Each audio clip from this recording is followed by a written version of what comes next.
Right now at 8, the U.S. launched major combat operations in Iran, a statement from the president, and the developing details ahead. Plus, closer to home, we're starting to see that snowfall move in. I'll talk about how much we could expect today coming up. We started thinking about what would it look like to build a space that would help the Black community to flourish. And later, the completion of the Center for Black Excellence when it's set to have its grand opening ahead. It's Saturday, February 28th. You're watching Weekend Mornings. I'm Michelle Renee Quinn. We begin with breaking news overnight. The United States and Israel launched major attacks on targets across Iran. Iranian media reported strikes nationwide, and smoke could be seen rising from the capital. In a video posted on social media, Trump claims Iran has continued to develop its nuclear program and plans to develop missiles to reach the U.S. Our objective is to defend the American people by eliminating imminent threats from the Iranian regime. As CBS's Christian Benavides reports, Iran has also retaliated, including bombing an area in Bahrain where a U.S. naval base is located. Smoke could be seen rising over Tehran's skyline after the U.S. and Israel carried out military strikes on targets across Iran early Saturday. President Trump threatened the Iranian regime for weeks to make a new deal to rein in its nuclear program, and before that, threatened it over its violent crackdown on protesters in January. The president posted this video message overnight. When we are finished, take over your government. It will be yours to take. Prime Minister Benjamin Netanyahu also confirmed the assault in a separate video message. Sirens were heard throughout Tel Aviv and Jerusalem as Israelis took shelter underground. Hospital patients, including babies, were moved to a protective area. Iran has launched its own retaliatory strikes, targeting Israel and U.S. bases in the region. This explosion was seen in Bahrain, near a U.S. naval base. And smoke could be seen in Doha, the capital of Qatar, a U.S. ally. In the run-up to the strikes, the U.S. military moved over a dozen naval ships and aircraft toward the Middle East as the Trump administration waged a pressure campaign on Iran and engaged in indirect nuclear talks with Iranian officials. The Omani foreign minister, who is mediating the talks, spoke to CBS's Margaret Brennan Friday. I am confident and in my assessment of the way the talks are going. But now Trump is telling military members and police in Iran to lay down their arms. You must lay down your weapons and have complete immunity, or in the alternative, face certain death. The U.S. conducted targeted strikes in Iran last year. This time, the military dubbed the assault Operation Epic Fury. Christian Benavides, CBS News. CBS News confirms that Secretary of State Marco Rubio spoke to at least some of the members of Capitol Hill's Gang of Eight to alert them before the strikes began. He will visit the region on Monday.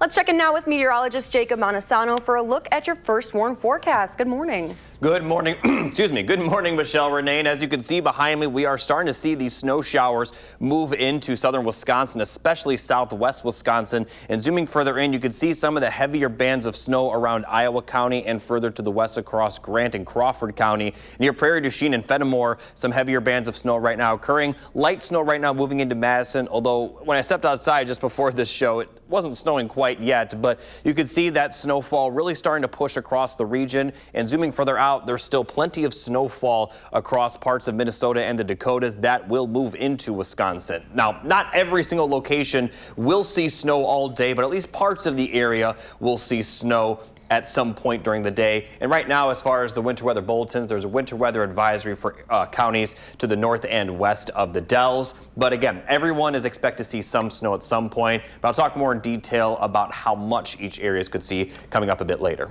Thanks, Jacob. In more top stories, the local lawmakers providing an update after an incident where a Madison school's employee served an autistic student a can of dog food. Representative Sheila Stubbs heard about the situation with Jaden Hawks and called his mother. Deborah Hawks says that she wasn't told about the dog food until 4 days after it occurred, and that ever since, the Hawks family's trust has not been the same. My son he's been really hurt. His heart has been, you could tell he doesn't trust people like he used to. When we trust and we know that trust is broken. It is one of the greatest betrayals that a parent can experience. Madison School District says it's reviewing staff procedures and protocols to help ensure this does not happen again. The Wisconsin Fishing Expo is back in town for another year. It's the trade show's 41st year. Over 350 exhibit spaces are set up in the Alliant Energy Center, showing off everything for your fishing needs, from boats to rods and fishing lures. There's also a seminar series to help you become a fisherman or hone your skills. As a matter of fact, the Wisconsin Fishing Expo is one of the largest fishing-only trade shows in the entire Midwest. There's really an interesting mix of vendors. You've got everything from national manufacturers to tiny little entrepreneurial type shops where they literally may not even have an online presence where you can buy things here at the show that you just literally can't get anywhere else. The Fishing Expo runs till tomorrow. Tickets are $12 for adults and $10 for military and first responders. In more local news, a recent Marquette Law School poll shows many Wisconsin voters remain skeptical about data centers. The survey found 70% of voters believe the cost of data centers outweigh the benefits. That's a 15% increase from when the same question was asked in October. It's a big partisan gap, even though most Republicans, too, are opposed to it. I think the message to the proponents of data centers is they have an awful lot of messaging yet to do to convince voters that these are a good idea. The poll director expects data centers could become a major issue in the crowded Democratic primary. In the Coulee, an ICE protest took place yesterday. It was at the intersection of Decker and North Main Street. Over a dozen people showed up. It always feels great to be around other people that share your ideals, because we are a family, and it reinforces that idea that you're not alone. We are not alone in this. The group's main frustration is the tactics ICE is using. In continuing of our Black History Month coverage at Verona Area High School, students learn Black history all year long. The school offers AP History, AP African American History. In other history classes, students learn about Black history, but this class takes a deep dive covering the history and contributions of African Americans that aren't often talked about, like African history, the Reconstruction era, the Tulsa Race Massacre, Marcus Garvey, Claudette Colvin, and more. The class isn't required, but students say it's changing how they see the world. I didn't know that it was other stories out there, same stories, like there was other Black activists that tried to make a difference, but it's never talked about. Like, I only knew that Rosa Parks didn't give up her seat, but there was another girl who didn't give up her seat, and I never heard about this, and then there was a million more probably after that. For the full story, visit channel3000.com and find more of our Black History Month coverage there. You can find that on channel3000.com, and all of the stories will be posted. Let's check in now with meteorologist Jacob Montesano. He's got a plan of our day. Thanks, Michelle Renee. The snowfall that has moved into our area already, that is expected to continue throughout much of the day. Maybe a little bit of rain mixing in for far southern Wisconsin, but for the most part, we're mostly going to see snow out of this, with the best chance of snow being for areas a little bit off to the north. But again, everyone will have the chance of that snow, and it will mostly clear out for the overnight hours. Now, as far as accumulation goes, the most is expected to be for areas just to the north of Madison, but even far southern Wisconsin could see some light accumulation. But the further north you are, the more snow that's expected. Maybe anywhere from 1 to 4 inches near the Dells, about 1 to 2 for Madison. And if the track of the system continues to shift further south, then maybe areas near the Illinois border could see a little bit more. But right now, just about a ½ inch expected for you folks. But I'll continue talking more about the rest of the weekend and the forecast for next week. I'll have the details on that coming up a little bit later.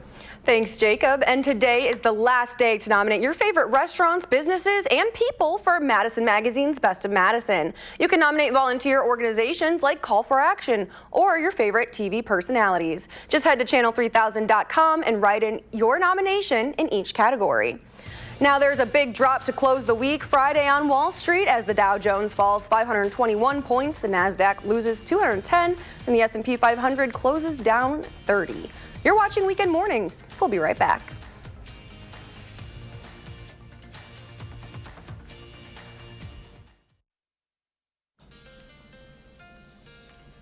Welcome back. Here's a look at the 3 things you need to know. Snowfall is expected today with colder temperatures over the weekend, but it will be milder for next week with several chances of rain. Here's another look at the current radar. Continuing to see some snow build into southern Wisconsin, especially for Madison and areas south right now and areas to the west. But we're going to see this snowfall last throughout much of the day, at least for parts of the area, as temperatures will only be in the 20s. That's going to be the case for tomorrow, although we are not going to see the snowfall tomorrow.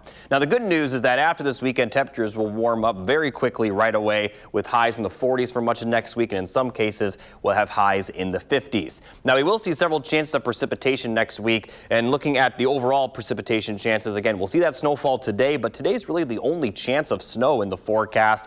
Maybe the last significant accumulation in this season. I wouldn't even call it too significant today, and that obviously may be wishful thinking for those that don't want the snowfall. But right now there's not any other snow in the forecast, but we are going to see plenty of rainfall in the forecast. Dry for Sunday and Monday, but Monday night we'll start to see some rain move in. Maybe some snow for areas north of Madison, mainly across northern Wisconsin. And then as we get towards Tuesday, we'll be dry again during the day. But once we get towards the end of next week, the precipitation chances really increase. So here's that chance Monday night into Tuesday. Then we'll be pretty dry for Tuesday night and Wednesday during the day. But then starting Wednesday night and continuing for most of the extended forecast at this point, will be plenty of rain chances. But the good news is that those temperatures will be on the milder side during that time. Plenty of days in the 50s, but at the very least, we'll be in the 40s. So it will be milder despite those rain chances. All right. Thank you, Jacob.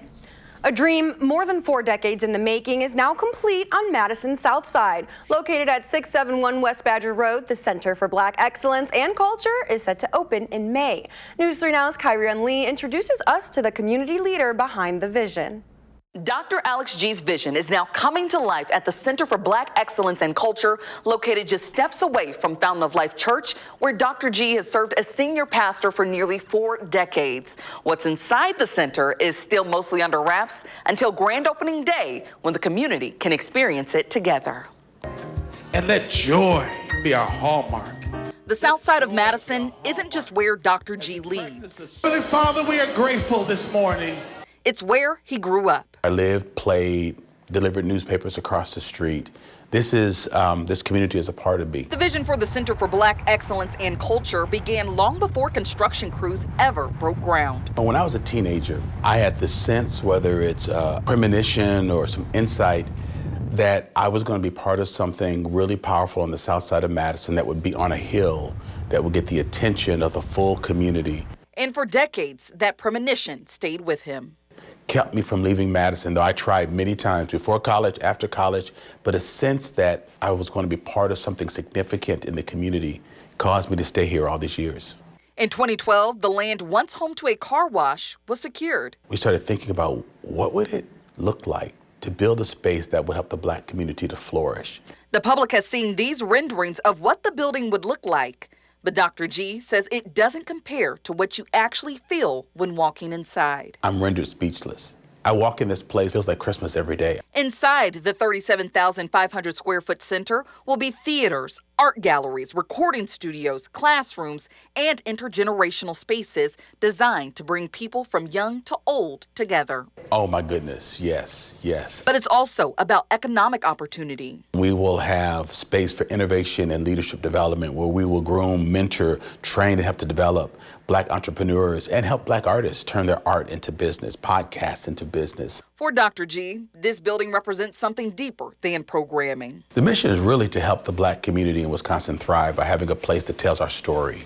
A story he says too often is reduced to struggle. People think that Black culture is slavery and chains and survival and the transatlantic slave trade, but it's about innovation and it's about storytelling. And the vision is already reaching far beyond Madison.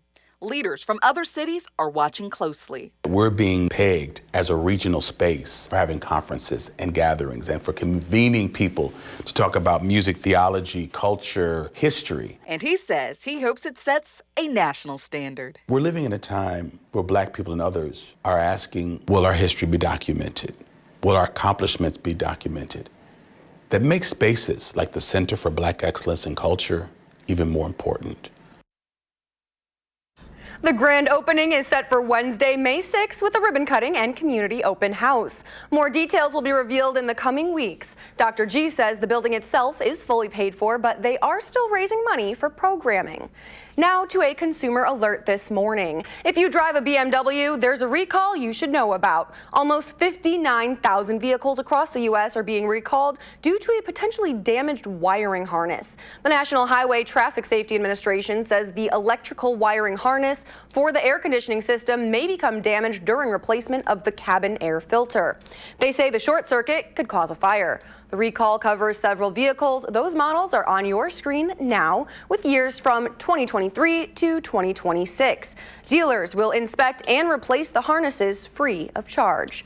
And more than 412,000 Ford Explorer models have been recalled over a rear suspension issue that could cause loss of steering, increasing the risk of a crash. The recall affects model years 2017 through 2019. Ford says it will send letters to affected owners next month to take their SUVs to a dealership for a free repair.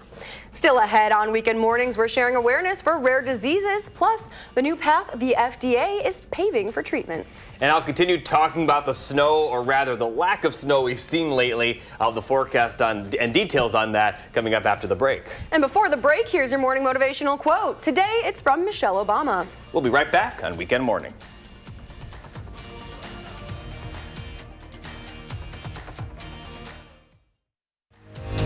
You're watching News 3 Now this morning. Moving forward. In your morning health watch, today is Rare Disease Day, raising awareness for the 300 million people living with rare and difficult to diagnose conditions worldwide. The Food and Drug Administration now proposes a new path to approve treatments for ultra-rare diseases. It would promote a way to get individualized therapies and treatments approved. The problem right now is it's very difficult to get therapies approved for conditions that affect a small population. That's because there aren't enough people to take part in the necessary trials. The new guidance specifically targets genome editing and RNA-based therapies, but it could also be used for other treatments in the future. And while the diseases may be rare individually, the National Institutes of Health say together an estimated 25 to 30 million Americans are affected. Stephanie Stahl introduces us to a little boy and his family who are raising awareness about his disease. Do your gentle smile. Yay! Nice. That's his silly smile. 4-year-old Jackson Roberts isn't able to smile on his own because of a condition called Mobius syndrome. It's a neurological disorder. It's a paralysis of the face. People with Mobius syndrome have difficulty blinking, sucking, swallowing, breathing, eating, and even speaking. His parents, Trish and Chris, say when Jackson was born, even the doctors were stumped. They weren't sure if he was ever going to walk or talk or anything like that. We didn't even know if we were ever bringing him home. And here we are, almost 5 years into Jackson's journey, and we believe and we've learned that miracles do happen, and to keep the faith and don't let a diagnosis define who you are. Oh, no. Jackson has spent years in physical and occupational therapy and is happy to play with his big sister and sing and dance to his favorite song.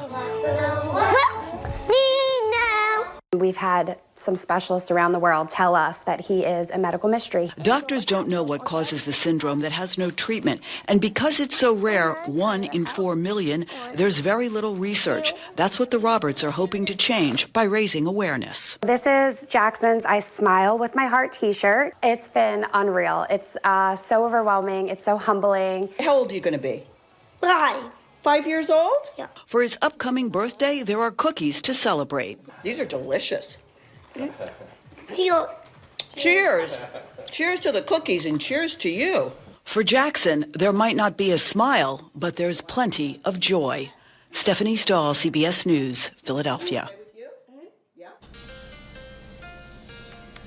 Although we're going to see snowfall today, we haven't really seen much of any this February. Here's a look at the snowfall totals. Just a few days where we recorded 1/10 of an inch of snow. Now this is just Madison. I know last Friday many areas saw plenty of snow further northwest, but Madison has been very dry snowfall wise, less than an inch of snow total. And it really has been the tale of two winters. Before January 17th, we had 36 inches of snow. Since then, we've only had 2.5 1.5 inches of snow. Now, the entire season has been pretty close to average because of the very active start, and we are going to see snow today, but up until today, we haven't seen much more than a ½ inch of snow over the last month and a half.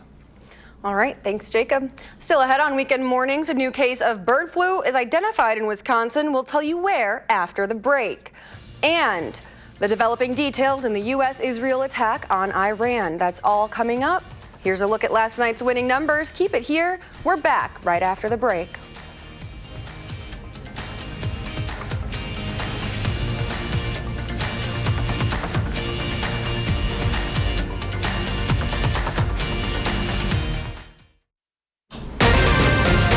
This morning, the U.S. and Israel launched strikes in Iran. The retaliatory strike, death toll, and developing details ahead. Plus, closer to home, we're starting to see snow build into our area. I'll talk about how much is expected today coming up. And we continue celebrating diversity and the incredible local groups creating opportunities and positively impacting the community all year round on this final day of Black History Month. It's Saturday, February 28th. You're watching Weekend Mornings. I'm your Weekend Morning anchor, Michelle Renee Quinn. We begin this morning with breaking news. Overnight, at least 4 people are reported killed in retaliatory strike from Iran after the United States and Israel launched an attack overnight. Smoke could be seen rising from the capital in Iran. Its National Security Council saying its armed forces had, quote, commenced a decisive response to these hostile acts. Overnight, President Donald Trump posted a video warning the people of Iran to stay in their homes, claiming Iran has continued to develop its nuclear program and plans to develop missiles to reach the U.S. Now Trump tells the people of Iran to take over the government that is theirs to take. To the members of the Islamic Revolutionary Guard, the armed forces, and all of the police, I say tonight that you must lay down your weapons and have complete immunity, or in the alternative, face certain death. Israeli Prime Minister Benjamin Netanyahu echoes his sweeping goal, saying, quote, our joint operation will create the conditions for the brave Iranian people to take their fate into their own hands. The director of the Iran project at the International Crisis Group warns that Iran has been preparing for the conflict and that wider war could break out across the Middle East. Jordan's state news agency confirms their military shot down 2 missiles targeting Jordanian territories. Around 6 o'clock this morning, Qatar says it intercepted a 3rd wave of Iranian missiles. Meanwhile, Qatar, Iraq, Syria, and Jordan have closed airspaces, temporarily suspending flights. Australia says it supports the U.S. effort to keep Iran from having nuclear weapons, while Russia's foreign ministry condemns U.S.-Israeli strikes on Iran, calling it, quote, a pre-planned and unprovoked act of armed aggression against a sovereign and independent UN member state and demanding a return to diplomacy. The ministry accusing Washington and Tel Aviv of, quote, hiding behind concerns about Iran's nuclear program while pursuing regime change. It warns the attacks risked triggering a humanitarian, economic, and possibly radiological catastrophe. It's 8:30. Let's check in now on your forecast. Meteorologist Jacob Montesano has that. Hey, Jacob. Hey, Michelle, Renee, we're starting to see that snow build into our area. Now, if we take a look at the radar and if you look at it on the First Warn weather app, you may see that it looks like it's snowing across Madison, but I did just take a look outside and we're still not seeing any snowflakes just yet. So sometimes this does happen where the radar will show snow and it's not actually snowing yet, but definitely some of the darker blues, it is snowing from Madison further to the west, closer to Prairie du Chien. You can see some heavier bands of snow, and this heavy band of snow will be pretty narrow, so as it moves through our area, a little bit of a shift in the track north and south can make a big difference in snow totals. But as you can see, this is going to be the case all day. Now, each individual location may not be seeing snow all day, but at least parts of the area will have snow falling at any point during the day, and I'll have more on what to expect throughout the day and how much we're going to see coming up a bit later. Thanks, Jacob. A case of bird flu has been identified in a commercial poultry flock in Jefferson County. The Wisconsin Department of Agriculture, Trade, and Consumer Protection say the affected premises have been quarantined to restrict the movement of poultry and poultry products. Birds on the property will be culled to prevent the spread of the disease, and birds from the flock will not enter the food system.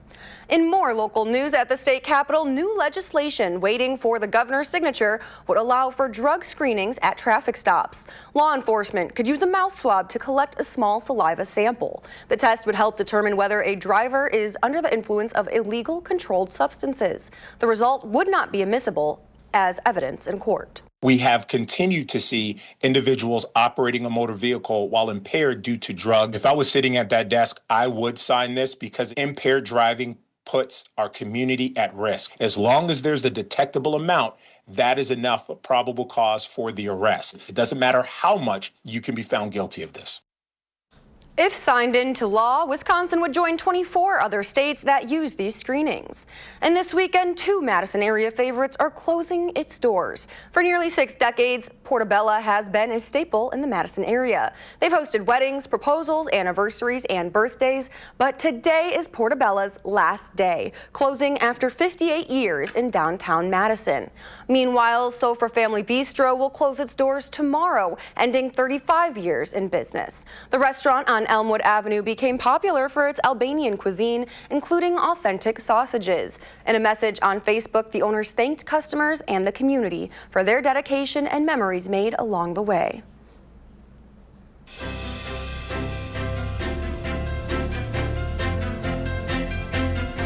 In continuing coverage during Black History Month, a local health clinic and its founder are helping Black and brown men in the Madison area get health care. News 3 Now's Jalen Banks brings us the work of the Perry Family Free Clinic. Adequate health care access can be difficult to obtain for some African American men. I had the chance to catch up with one Madison resident who looks to change that.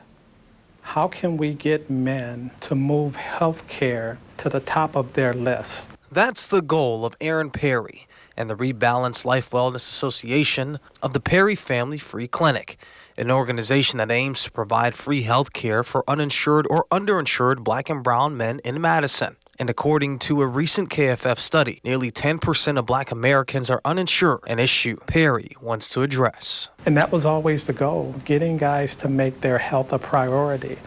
Because at the time I started engaging with men, healthcare was at the bottom. You know, they're trying to be a provider for their families. They're a one-car household. They're trying to get a second vehicle. A lot of challenges there. And Aaron tells me it's his own health journey that motivated him to help others. I've been diabetic for 32 years. At the age of 29, I was diagnosed, and for about a good 10 years, I really, struggled with good control, bad control.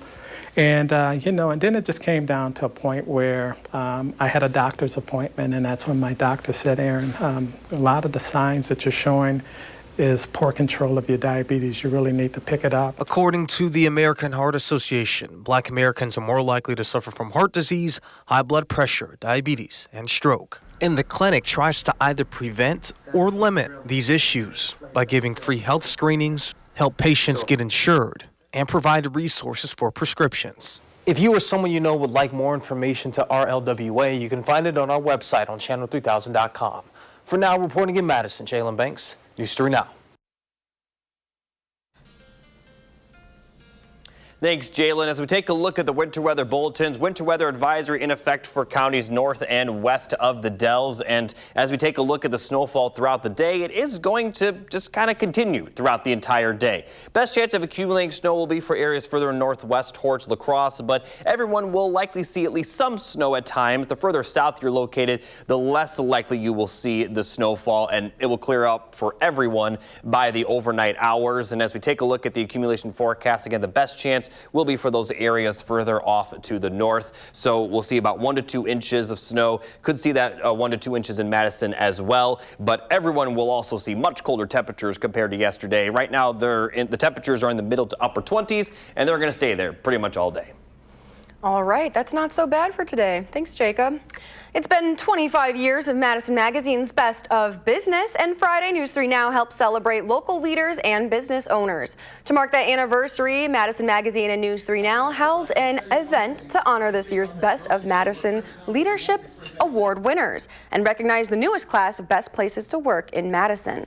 Attending our 25th anniversary business lunch, young professionals, entrepreneurs, and even some retirees. And to bring that wisdom together to try to help learn from one another, there's really nothing better. Congratulations to all of the businesses recognized. And a reminder, today is your last day to submit a nomination for Madison Magazine's Best of Madison. Log on to channel3000.com and click on the link to nominate your favorites. Still ahead on Weekend Mornings, I'm bringing you to Monona, highlighting a nonprofit impacting the lives of youth in the community through the power of dance. And I'll be back with a full look at the weekend forecast and beyond. This is Weekend Mornings. Keep it here. But before we head to break, if you have a little kid turning 3 soon, let us know and we'll wish him a happy birthday. We'll be right back on Weekend Mornings.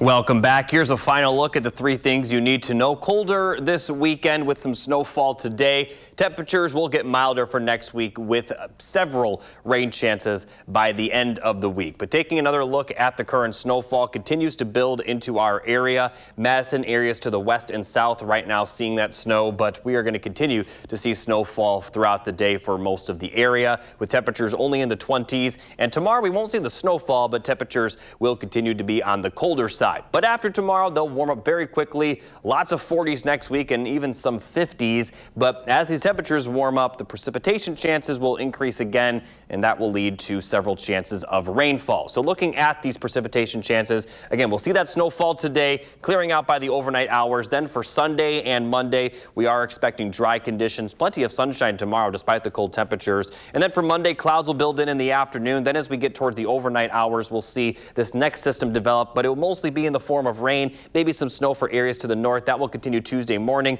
clearing out by Tuesday afternoon. Then we'll have a brief reprieve from precipitation Tuesday night and Wednesday before Wednesday night brings in more precipitation chances. And in general, we are just going to see several on and off rain chances towards the middle and end of next weekend, and the beginning of the following week. Now, the good news during all this is that temperatures will be milder, and that may lead to the chance of some thunderstorms. And I'm sure many people will just take the mild weather, even if it brings in some rain. I'll definitely take the mild weather, and I'll bring my umbrella, so I'll be prepared for that rain. Exactly. Thanks, Jacob. Well, this Black History Month, we're spotlighting a KLJ movement. That's a local group creating opportunities for the Black youth community through dance and mentorship while keeping lessons affordable for families. Kyra Johnson, the founder of KLJ movement, tells me she started teaching dance lessons as an extension of herself. Ready, 6, 7, 8. It's a sensation in my body. It's almost like a spiritual awakening at the same time. Kyra Johnson is transforming the lives of local kids, turning the power of dance, A sense of relief and freedom and groundedness in my movement. into an opportunity for inclusion and community. We're gonna run it again from top. It's really beautiful to see even some of the dancers that have been with me since the beginning and like where they are now and like their skill set as well as their confidence. Growing up, Johnson says she didn't see herself represented in dance spaces. So I wanted to provide this space for people as young as 4, as old as 88, to have a space where there's diversity, but also they get to see themselves in the space, right? Her program, KLJ Movement, offers ballet, modern, hip-hop, jazz, even some musical theater. Art in general is really important because it's an opportunity to enhance your critical thinking skills.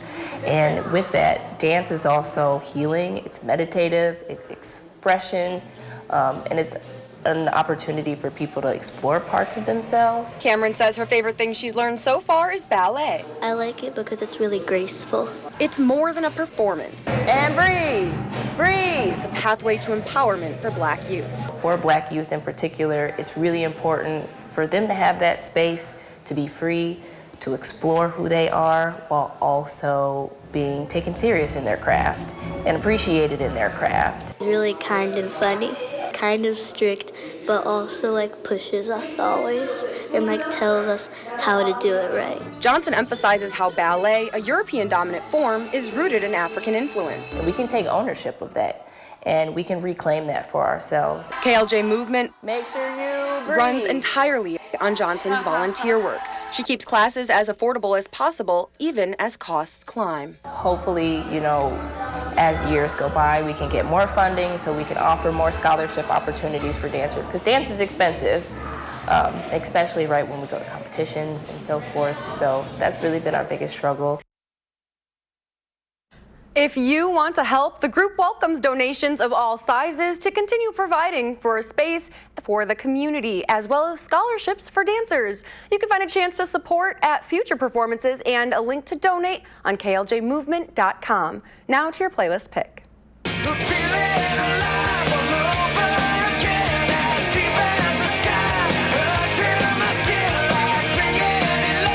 You're listening to First Time by Lifehouse. Tori from Baraboo sent this song in. Thanks, Tori. Be like her and create a weekend playlist with us by sending me a song with the subject playlist pick to Mr. Quinn at WISC-TV.com and tune in on weekend mornings to hear your song. We're back with sports after the break. Keep it here. You're watching Weekend Mornings.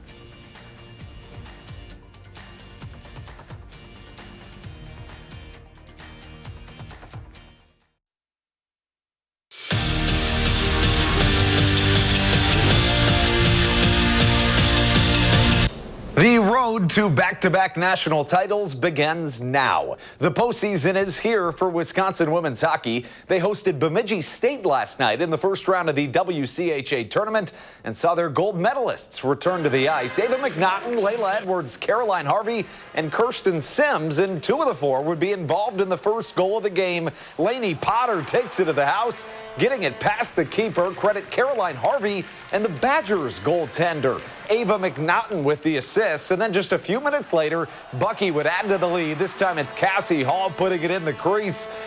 Wisconsin takes the first in the best of 3, 7-0.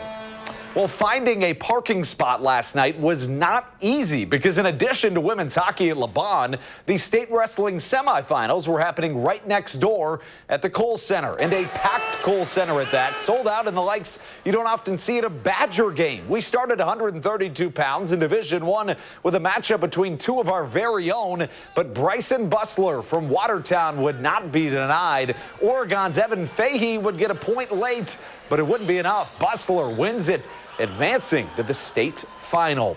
Dropping down to Division II at 113 pounds, the freshman from Cuba City lives for this kind of moment. Branco Garcia breaks down his opponent, finishing off a win with a pin, and he's off to the state title match. Elsewhere in Division II at 120 pounds, Evansville's Colton Bollig brings it from start to finish, taking it in a tech fall, advancing to the March of Champions. And on the girls' side, Milton's Maddie Peach looking to lock up her 3rd straight state title, and this will help. She gets the pinfall, and the senior will compete for another state crown this evening. That's your morning sports fix. Have a wonderful weekend. Thanks, Andrew. As we take a look at the current radar, continuing to see more snow build in. Still not snowing here at our station in Madison. So again, sometimes the radar will show snowfall, maybe not necessarily have it falling, but I do believe there is still some of those scattered snow showers for areas further to the west right now. Closer to Prairie du Chien, looks like there's that heavier band of snow. Fenimore, just south of Lone Rock, you can see along 151 some of those darker blues indicating some of the heavier snowfall. And this is going to be the kind of snow we see for most of the day. As you can see, plenty of areas in Minnesota and the Dakotas experiencing that snowfall, and that is all going to push across our region. Winter weather advisories in effect for areas further north and west. Again, snowfall, at least for some areas, will continue throughout the day. Best chance of accumulation will be for areas further north and further west. All right, thank you, Jacob. Americans are feeling subscription sticker shock. A new analysis shows people are paying nearly 20% more for TV, music, news, and other digital app subscriptions than they did in 2020. On average, subscribers now pay for about 4.5 services, roughly $84 a month, more than $1,000 a year. Streaming now accounts for nearly half of all TV viewing, and many Americans are paying more to stay connected. Those familiar were raising your price by $1 or $2 emails are adding up. And researchers tracked prices on 15 popular services from Hulu and Netflix to Spotify, Zoom Pro, and Xbox Game Pass. A third of Americans say they've canceled at least one paid digital subscription in the last 6 months because of cost. Deposit accounts tracked prices from 2020 to 2026. Those are on your screen now. Disney Plus ad-free rose over $10 since 2020. Apple TV's standard plan more than doubled. The New York Times All Access and Xbox Game Pass Ultimate are each up about 60%. Still ahead on Weekend Mornings, a new release from Capri Sun, and we share your morning motivation. Keep it here on Weekend Mornings. We're back after the break.